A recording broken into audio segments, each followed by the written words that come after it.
Kong. Here are the top stories. Oscar Pistorius is giving evidence for a third day and getting a tough cross-examination from the prosecution. Prosecution lawyer Harry Nell showed the court a video of Pistorius at a shooting range and then showing him graphic images of Reva Steenkamp's head wounds. Pistorius was shaken by the photos. Take a listen.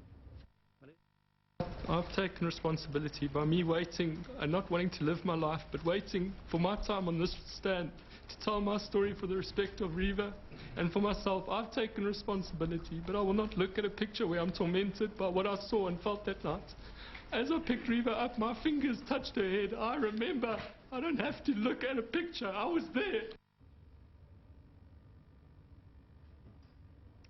Prosecution is trying to pick apart Pistorius' defense, claiming there are inconsistencies between what he said at his bail application and his testimony at the trial. Well, let's take you to Pretoria now, and CNN's Robin Curnow is outside the courthouse. Robin, they are in the midst of a lunch break right now. They're expected to go back within the next half hour or so. It's been a pretty emotional few days there for Oscar Pistorius and, of course, for the family of Reva Steenkamp.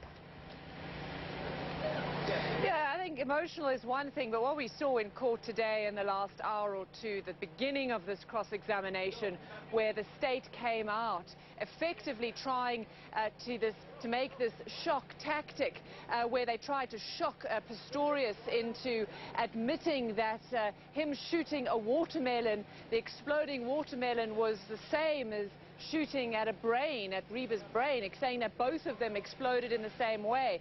As you heard in that clip, trying to force Pistorius to look at this very gruesome, very grotesque picture of Reva Steenkamp's injuries. And I think what was also very disturbing, not only for those of us in court, in the gallery, for the families of both sides, but that picture was shown up on the court screens and then, of course, broadcast.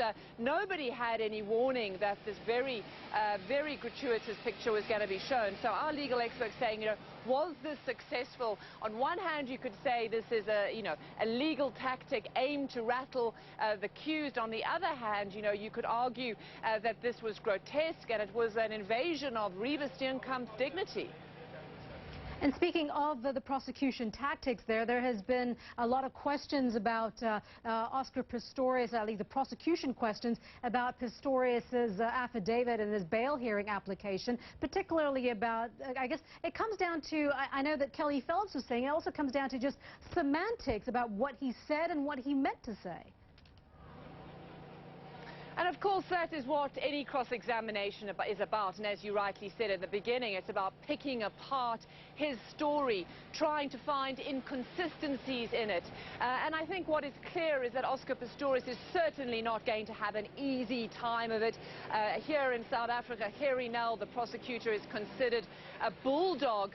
He is known to be quite aggressive, quite vicious in his cross-examination. You saw it today. Oscar Pistorius coming out quite early on in his testimony in the cross-examination, saying, offering it up that perhaps there were certain omissions or certain things he didn't include in his bail application, coming in very early saying, the reason I said this was because of this.